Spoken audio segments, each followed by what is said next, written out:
प्रकृति में कुल 118 खोजे हुए तत्वों में से सिर्फ 17 या 18 तत्वों को ही जरूरी क्यों माना जाता था? और सतर्क होकर और ध्यान पूर्वक सुनिएगा। किसानों की सबसे बड़ी दिक्कतों में से एक है पोषक तत्वों की कमी को पहचान ना पाना, जबकि सिर्फ पत्तियों को देखकर ही पहचाना जा सकता है कि कौन से तत्व की कमी है। जैसे पुराने पत्तों में से आप नाइट्रोजन, फास्फोरस, पोटेशियम यानी NPK, मैग्नीशियम और मॉलिब्डेनम की कमी को पहचान सकते हैं। अगर पुरानी पत्तियां हरी हैं लेकिन उसकी नसें पीली हैं तो वह नाइट्रोजन की कमी होती है। लेकिन अगर पुरानी पत्तियां पीली हैं और नसें हरी हैं तो वह मैग्नीशियम की कमी है। अगर पुरानी पत्तियां बैंगनी, कत्थई या लाल प्रकार की हो रही हैं तो वह फास्फोरस की कमी है। इसी प्रकार अगर पुरानी पत्तियों के किनारे ऐसा लग रहा है कि किसी ने जला दिया है तो इसका मतलब पोटास की कमी है। और अगर पुरानी पत्तियों में जगह जगह सूखे हुए धब्बे पड़े हुए हैं यानी वह मॉलिब्डेनम की कमी है। अब नई पत्तियों से आप लोहा,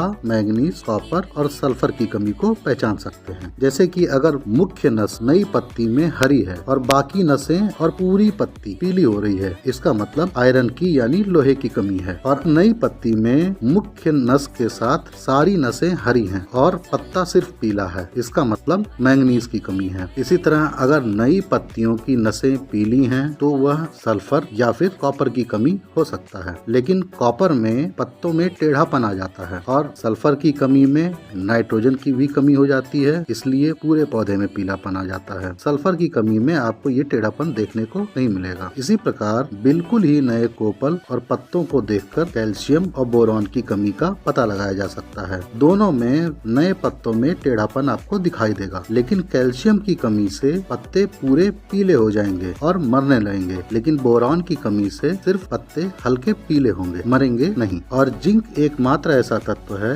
जिसकी कमी पुराने और नए पत्ते दोनों में देखी जा सकती है। इसमें पत्तों में लंबी लंबी धारियां बन जाती हैं और जगह जगह सूखे हुए धब्बे पड़ जाते हैं, इसका मतलब यह जिंक की कमी है। अब दोस्तों, मुख्य पोषक तत्वों के बारे में मैंने पार्ट 1 में आपको बताया है और मेरा वादा था कि अगर आपने इसको बहुत पसंद किया तो माइक्रोन्यूट्रिएंट्स पर वीडियो मैं अवश्य लाऊंगा और इसीलिए माइक्रोन्यूट्रिएंट्स के बारे में बताऊंगा। पोषक तत्वों को समझाते समय आपको एंजाइम, हार्मोन, जैविक प्रक्रिया इस तरह के शब्द प्राय सुनने को मिलेंगे। प्रक्रिया नहीं हो सकती। तो शुरुआत करते हैं जिंक से। ये जड़ों के शुरुआती विकास में बहुत जरूरी होता है। तने और पत्तियों में कई प्रोटीन के लिए काफी जरूरी होता है। यहाँ तक कि ग्रोथ हार्मोन ऑक्सिन को जिंक काफी हद तक नियंत्रित करता है, यानी इसकी कमी होने से पूरे पौधे की बढ़वार रुक जाएगी। फलों में ये स्टार्च और कार्बोहाइड्रेट को बनाने के लिए जरूरी होता है और बीज को पकाने में और भरपूर पैदावार आपको किसी भी फसल से लेने के लिए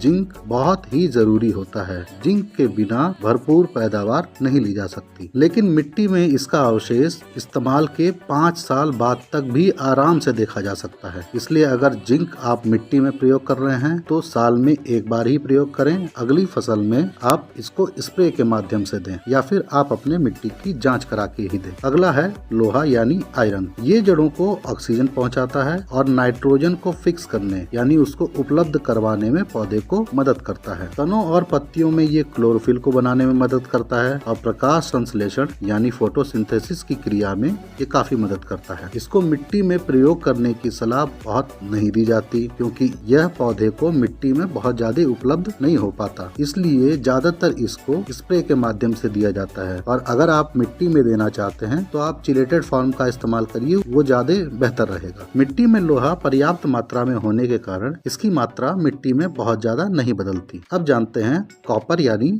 तांबे को। ये जड़ों में एक फफूंदीनाशक की तरह काम करता है और नाइट्रोजन को उपलब्ध करवाता है। तने और पत्तियों में यह पौधे की कोशिकाओं की दीवारों को मजबूत करता है, जैविक प्रक्रियाओं को तेज करता है, एंजाइम्स को एक्टिवेट करता है और अप्रत्यक्ष रूप से क्लोरोफिल को बनाने में काफी ज्यादा सहायक होता है। ये फूलों को भी झड़ने से बचाता है और फलों के स्वाद और गुणवत्ता में इसका मुख्य योगदान होता है। इसके अवशेष मिट्टी में इस्तेमाल करने पर 8 साल तक देखे जा सकते हैं। इसलिए आपको साल में सिर्फ एक बार इसको मिट्टी में उपयोग करना चाहिए, अन्य बार इसको स्प्रे के माध्यम से दें ताकि इसकी अधिकता न हो। अगला है दोस्तों बोरॉन। जड़ों में इसका कोई विशेष महत्व नहीं होता, लेकिन तने और पत्तियों में यह एमिनो एसिड और अन्य एंजाइम्स को बनाने में मदद करता है। साइटोकाइनिन हार्मोन को भी नियंत्रित करने में बोरॉन काफी मदद करता है, लेकिन इसका मुख्य काम फूल, फल और बीजों के लिए होता है। फूलों में पराग नलियां यानी पॉलन ट्यूब्स को बनाने के लिए ये सबसे ज्यादा जरूरी होता है। फलों में मीठापन यानी शुगर की मात्रा को बढ़ाने के लिए भी ये बहुत ज्यादा जरूरी होता है। और बीजों का बनना और पकना दोनों बोरॉन के पर्याप्त मात्रा के नहीं हो सकते, लेकिन इसका प्रयोग बहुत ही ध्यान से करना चाहिए ताकि अधिकता ना हो। इसका प्रयोग करते समय दोस्तों एक बात और ध्यान दें,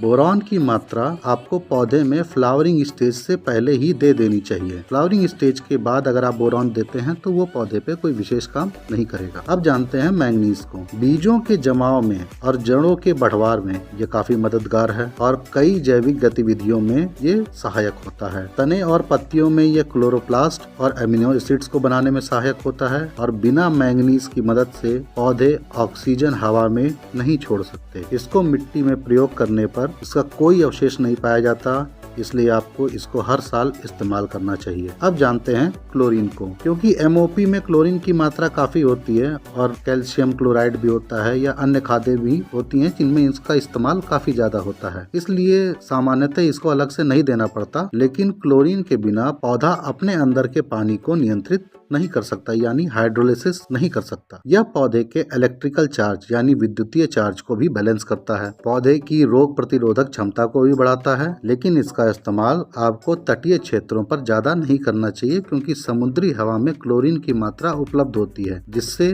तटीय क्षेत्रों पे क्लोरीन की मात्रा पर्याप्त होती है और इसकी अधिकता से भी काफी ज्यादा आपको दिक्कत हो सकती है। अब निकल और मोलिब्डेनम दोनों ही अत्यधिक कम मात्रा में चाहिए होते हैं। निकल बहुत कम मात्रा में चाहिए होता है, लेकिन बिना इसके यूरीज एंजाइम नहीं बन सकता और बिना उसके यूरिया का विभाजन बिल्कुल नहीं हो सकता। यह पौधे की रोग प्रतिरोधक क्षमता को भी बढ़ाता है और बीजों का जमाव होगा कि नहीं होगा यह निकल की उपलब्धता पर काफी हद तक निर्भर करता है, लेकिन मिट्टी में इसकी मात्रा पाई जाने के कारण शायद ही इसे कोई अलग से इस्तेमाल करता है। और अंतिम है दोस्तों मोलिब्डेनम। मोलिब्डेनम जड़ों में नाइट्रोजन उपलब्ध कराता है और उसको ग्रहण करने में भी इसको मदद करता है। फूलों में पॉलन यानी पराग को बनने में भी काफी मदद करता है। इसको देने का सबसे अच्छा तरीका होता है बीज शोधन। अगर आपने बीज शोधन के समय मोलिब्डेनम का इस्तेमाल कर लिया तो ये पूरे फसल में बराबर तौर पे मिल जाता है।